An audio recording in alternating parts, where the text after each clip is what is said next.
तो hello friends, कैसे हो सब। आई थिंक सब ठीक होंगे। I am Rahul from soups TV. तो चलो बात करते हैं planet of the Apes movie के 4 पार्ट्स के बारे में। कौन सी मूवी ज़्यादा अच्छी है। मैं इन सब मूवीज का सही ऑर्डर बता दे रहा हूँ। अगर आपने नहीं देखा है तो जाके जरूर देख लेना। फास्ट देखना 2011 में रिलीज हुई movie Rise of the Planet of the Apes. फिर 2014 में रिलीज हुई movie Dawn of the Planet of the Apes. फिर 2017 में रिलीज हुई movie War for the Planet of the Apes. और फिर रिसेंटली रिलीज हुई movie Kingdom of the Planets of the Apes. मैंने सही ऑर्डर बता दिया है। अगर आपने नहीं देखा है तो जाके जरूर देख लेना। अब चलो बात करते हैं इन सब मूवीज के बारे में, कौन सी मूवी ज्यादा अच्छी है और कौन सी बुरी। पहले स्टार्ट करते हैं 2011 में रिलीज हुई movie Rise of the Planets of the Apes movie से। ये मूवी का मेन पॉइंट है, जहाँ से सारा कुछ स्टार्ट होता है। स्टोरी के बारे में बात करते हैं। चलो, इसका स्टोरी स्टार्ट होता है एक लैब में दवाई बना रहा होते हैं जिसका नाम होता है L112, जो अल्जाइमर बीमारी को ठीक करता है। और इस दवाई को टेस्ट करते हैं चिंपांजी के ऊपर, लेकिन हर बार फेल हो रहे होते हैं दवाई को सक्सेसफुल करने के लिए। इस बार एक फीमेल चिंपांजी को लिया जाता है टेस्ट करने के लिए। विल रोडमैन जो इस दवाई को बना रहे होते हैं, उनको ये बात पता नहीं होता है कि वो फीमेल चिंपांजी प्रेग्नेंट है। फिर एक टेस्ट के बाद वो फीमेल चिंपांजी मर जाता है, लेकिन उसका एक बच्चा होता है जिसका नाम सीजर रखा जाता है। उस दवाई के असर से वो बहुत ज्यादा तेज हो जाता है दिमाग से। बेसिकली L112 दवाई को बनाया जाता है जो अल्जाइमर बीमारी से सब कुछ भूल जाते हैं, उसे ठीक करने के लिए और दिमाग को तेज करने के लिए। जब सीजर थोड़ा बड़ा होता है, इंसान की तरह बिहेव करने लगता है और इंसान से बहुत ज्यादा तेज। फिर कुछ इंसिडेंट में विल की फादर को बचाते हुए सीजर ने उसके नेबर को मारता है और इस रीजन से सीजर को पकड़ के ले जाते हैं और एक एप्स शेल्टर में रख देते हैं। सीजर ने अपनी तेज दिमाग की वजह से उस शेल्टर में चिंपांजी का लीडर बन जाता है। और विल जब L113 बना रहा होता है तब लैब में रिएक्शन हो जाता है और वो वायरस सब जगह स्प्रेड हो जाता है। कुछ दिन बाद विल जाता है सीजर को वापस लेने, लेकिन वो मना कर देता है वापस आने से और सीजर वो अपनी शेल्टर से भाग जाता है और विल के घर से L113 को चुरा लेता है, क्योंकि उसे पता होता है ये दवाई उनके ऊपर असर बहुत ज्यादा तेज करता है और वो बहुत इंटेलिजेंट हो जाते हैं। और सीजर उस दवाई को फोड़ देता है एप्स के बीच और वो सब एप्स कुछ ज्यादा ही इंटेलिजेंट हो जाते हैं। फिर वो सब चिंपांजी भाग के रेडवुड फॉरेस्ट में भाग जाते हैं। तब सीजर उसे हग करके बोलता है जंगल ही अब उसका घर है। और ये इस फ्रेंचाइज का फर्स्ट पार्ट है और इस मूवी को बहुत ही अच्छे से बिल्डअप किया गया है। प्रॉपर टाइम दिया गया है सभी कैरेक्टर्स को, आप अच्छे से कनेक्ट हो पाएंगे सभी कैरेक्टर्स से। मुझे फर्स्ट पार्ट बहुत पसंद आई थी। चलो बात करते हैं पार्ट 2 की, Dawn of the Planet of the Apes movie की। चलो पहले कुछ न्यू कैरेक्टर्स को इंट्रोड्यूस कर देता हूँ। पार्ट 2 और 3 समझने में इजी होगी। और सीजर के टीम में है कोबा, ये इंसान से बहुत नफरत करता है और इसका नाम है मोरिस और ये सीजर का वफादार दोस्त है। और ये है ब्लू आइस, ये है सीजर का बड़ा बेटा। और ये है रॉकेट, ये भी एक वफादार दोस्त है सीजर का। और ये है लुका और ये भी एक वफादार दोस्त है सीजर का। अब 10 साल बाद L113 वायरस की स्प्रेड होने से पेंडेमिक कंडीशन हो गया है। मैल्कम और उसकी टीम मेंबर उस जंगल के अंदर जाते हैं। फिर चिंपांजी और इंसान के बीच में फाइट होता है। फिर उसके बाद सीजर और उसका टीम जाके ह्यूमंस के कॉलोनी में बोलते हैं हमें कोई वार नहीं चाहिए, अगली बार हमारे जंगल में वापस मत आना। लेकिन मैल्कम फिर जाता है जंगल में और उन्हें रिक्वेस्ट करता है हमें हाइड्रो इलेक्ट्रॉनिक फार्म का एक्सेस दे दो जो सीजर का टेरिटरी में है, ताकि वो लोग लॉन्ग टर्म के लिए बिजली ले सके। अंदर जाने के लिए उन्हें सारा गन्स और हथियार देना होगा, फिर जाके अंदर जाओगे। फिर वो सारा हथियार दे देते हैं। बाद में मैल्कम के दोस्त के पास एक गन मिलता है।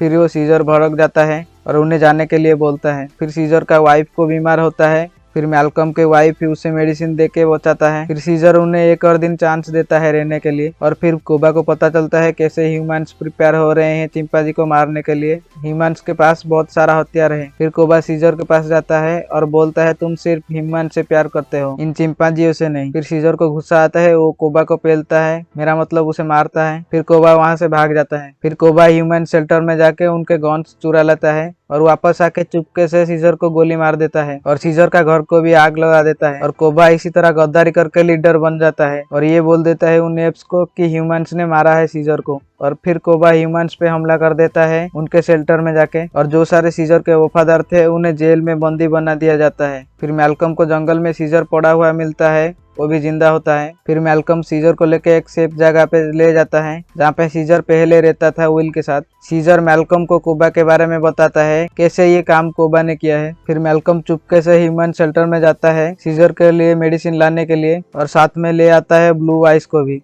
बाद में ब्लू आइज सभी एप्स को छुड़ा लेता है जो सीजर के वफादार थे। फिर इलेक्ट्रिक पावर आने के बाद मैल्कम के टीम ने नॉर्थ से कांटेक्ट कर लिया है मिलिट्री बेस से, और वो सब आ रहे हैं सारे एप्स को खत्म करने के लिए। फिर मैल्कम के टीम उस टावर को उड़ाने वाले होते हैं जिस टावर पे वो सारे एप्स रह रहे हैं। उस वक्त मैल्कम के टीम उस टावर को उड़ा देते हैं। फिर सीजर कुबा को मार देता है और सीजर फिर से राजा बन जाता है उन चिंपांजियों का, और मैल्कम से बोलता है अपनी फैमिली के पास जाने के लिए। और यहीं पे खत्म होता है पार्ट 2। पार्ट 2 भी काफी ज्यादा एंटरटेनिंग था, काफी अच्छे से दिखाया गया है इस मूवी को। जरूर इस पार्ट में नया कैरेक्टर को इंट्रोड्यूस किया गया है, लेकिन आप जल्दी से कनेक्ट हो जाएंगे इस मूवी में। बहुत कम टाइम में ऐसा बिल्डअप करना छोटी बात नहीं है। सिनेमेटोग्राफी, वीएफएक्स सब कुछ बढ़िया था इस मूवी में, और ये पार्ट पहले पार्ट से थोड़ा बेहतर था। चलो बात करते हैं थर्ड पार्ट की, वार for the Planets of the Apes movie की। पार्ट 2 जहाँ पे एंड होता है वही से शुरू होता है पार्ट 3। सीजर अपनी सभी एप्स को लेकर छुपा होता है जंगल में, और एक मिलिट्री फोर्स आ रहा है उन्हें मारने के लिए, और उनका लीडर है कॉनल। उनकी मिलिट्री फोर्स में एक एप है जिसका नाम होता है डोंकी, और वो बताता है सीजर कहाँ पे छुपा है। और सीजर और उसके दोस्त ने प्लान बनाते हैं वहाँ से जाने के लिए, क्योंकि ये जगह अब उनके लिए सेफ नहीं है। जब वो रात निकलते हैं जाने के लिए, तब कॉनल उनकी टीम पे हमला कर देती है वो सारे एप्स के ऊपर, और कॉनल मार देता है सीजर का बड़ा बेटा ब्लू आइज को और उसकी वाइफ को भी। फिर सीजर सैड और गुस्सा हो जाता है, अपनी सभी एप्स को बोलता है अपने नया घर जाने की, और वो अकेला चला जाता है बदला लेने के लिए। और उनका दोस्त उसे अकेला जाने के लिए नहीं देते हैं, वो भी उसके साथ जाते हैं। मिलिट्री कैंप को ढूंढते हुए उन्हें एक बच्ची मिलती है, और वो बच्ची को वो ले जाते हैं अपने साथ।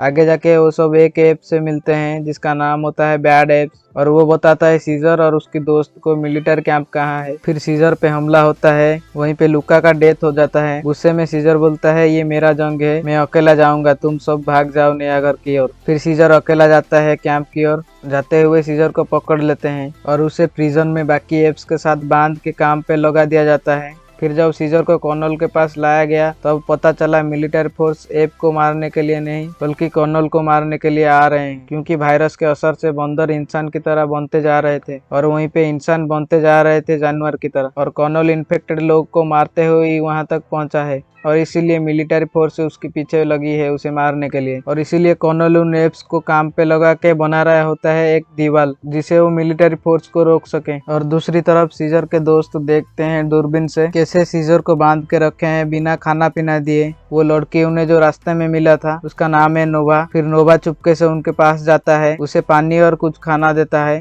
और वहीं पे अपना डॉल छोड़ के आ जाती है। फिर सोल्जर्स वहाँ पे आ जाते हैं, नोवा को बचाने के लिए रॉकेट वहाँ पे आ जाता है, और वो सोल्जर्स रॉकेट को भी पकड़ लेते हैं, और कॉर्नल को वो डॉल मिल जाता है जिसपे इन्फेक्टेड ब्लड लगा हुआ होता है। फिर सीजर और उसकी दोस्त वहां से प्लान बनाते हैं भाग जाने के लिए, और वो भाग भी जाते हैं। फिर सीजर बोलता है तुम जाओ, मैं कॉर्नल को मार के वापस आता हूँ। और सीजर देखता है कि वो उस डॉल की वजह से उसे वायरस इन्फेक्टेड हो गया है। फिर वो अपने आप खुद पे गोली मार देता है। फिर सीजर भाग रहा होता है, उसे एक उड़ता तीर लग जाता है। फिर डोंकी सीजर को बचा लेता है। फिर सीजर ग्रेनेड फेंक के सभी मिलिट्री फोर्स को मार देता है। फिर अचानक वहाँ पे बर्फ पिघलने लगता है। फिर सारे एप्स जैसे तैसे करके पेड़ पे चढ़ जाते हैं ताकि अपना जान बचा सके, और सारे सोल्जर्स मारे जाते हैं और सारे एप्स बच जाते हैं। फिर सीजर नया घर ढूंढ लेता है जहाँ पे वो सेफ रह सके। जब मॉरिस और सीजर बैठे हुए होते हैं, तब मॉरिस को रियलाइज होता है सीजर अब मरने वाला है। तब सीजर मॉरिस से वादा देता है कि वो उसका छोटे बेटे को ख्याल रखेगा, और फिर सीजर मर जाता है। और यहीं पे खत्म होता है पार्ट 3। सच में पार्ट 3 बहुत ही बढ़िया था, बहुत ही ज्यादा इमोशनल था ये पार्ट। और लास्ट में सीजर का भी डेथ हो जाता है, क्योंकि मैट रिव्स डायरेक्ट किए थे इस मूवी को, और आप सभी को पता होगा उनका डायरेक्शन के बारे में। उन्होंने द बैटमैन भी डायरेक्ट किया था। बहुत ही ज्यादा ऑसम वीएफएक्स और सिनेमेटोग्राफी था, और लोकेशन भी बहुत ही बढ़िया था।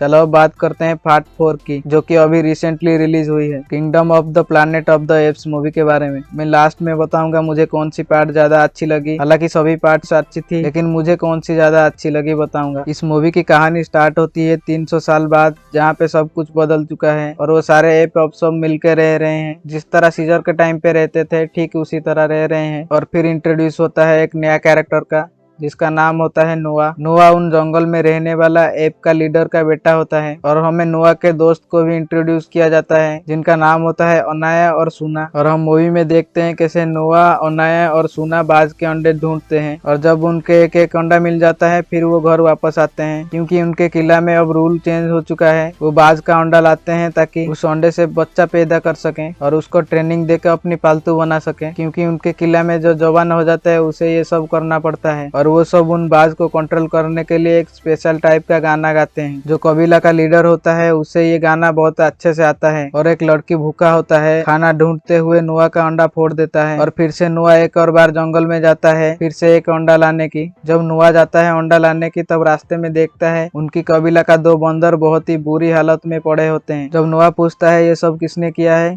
वो बंदर बोलते हैं जैसे हमारा एक कबीला है ठीक उसी तरह हमारे जैसा एक और कबीला है, लेकिन वो समुद्री बांदर होते हैं और हमें नफरत करते हैं। और वो समुद्री बानर नोआ के कबीले को जला देते हैं और उन्हें सभी बंदी बना लेते हैं। फिर नोआ का फादर को मार देते हैं क्योंकि नोआ का फादर उस कबीला का लीडर था। फिर सभी बानरों को समुद्री बानरों के पास ले जाते हैं और उन सभी को गुलाम बना दिया जाता है। फिर नोआ का सुबह होश आता है, फिर वो देखता है अपनी फादर को मार दिए हैं और वो अपनी फादर का अंतिम संस्कार करता है और कसम खाता है सभी बानरों को आजाद करेगा और अपनी फादर का बदला लेगा। फिर वो अपनी बदले की तलाश में चला जाता है। फिर एक लड़की से मिलता है जिसने उसकी अंडा फोड़ दी थी। फिर उन्हें समुद्री बानर पकड़ लेते हैं और उन्हें भी गुलाम बना देते हैं। समुद्री बानर के पास एक शिप होती है जिसके अंदर बहुत सारा हथियार होता है, लेकिन वो गेट नहीं खोल पा रहे हैं। फिर सभी बानर से वो गेट को तोड़ने की कोशिश करते हैं ताकि वो सभी को अपनी गुलाम बना सके और राज कर सके उनके ऊपर। फिर नोआ में और उसके दोस्त उस शिप को बम से उड़ा देते हैं। फिर नोआ उस समुद्री बानरों को मार देता है और यहीं पे ये मूवी खत्म होता है। अब चलो बात करते हैं ये मूवी मुझे कैसी लगी। मैंने पहले बताया था इस मूवी में नया कैरेक्टर इंट्रोड्यूस किया गया है और सभी कैरेक्टर्स को अच्छे से बिल्डअप किया गया है। मूवी का स्क्रिप्ट राइटिंग बेस्ट थी, आपको बिल्कुल बोर फील नहीं कराएगा। ये मूवी तो मोस्ट वॉच है अगर आप इस सभी फ्रेंचाइज को पसंद करते हो तो। बेसिकली ये मूवी आगे आने वाली मूवी का रिवोल्यूशन था, सब कुछ सेट करके जाती है एंड में ताकि आगे आने वाले पार्ट्स में दिखा सके। और मुझे इस 4 पार्ट्स में सबसे ज्यादा War for the Planets of the Apes movie अच्छी लगी, फिर Kingdom of the Planets of the Apes, फिर इस मूवी का part 1 Rise of the Planets of the Apes और लास्ट में Dawn of the Planet of the Apes. और आपको ये वीडियो कैसी लगी हमें कमेंट करके बताना। बहुत मेहनत लगी है वीडियो बनाने में, तो प्लीज वीडियो को लाइक शेयर और चैनल को सब्सक्राइब कर देना। तब तक के लिए मिलते हैं किसी न्यू टॉपिक और किसी न्यू वीडियो में। Love you all guys.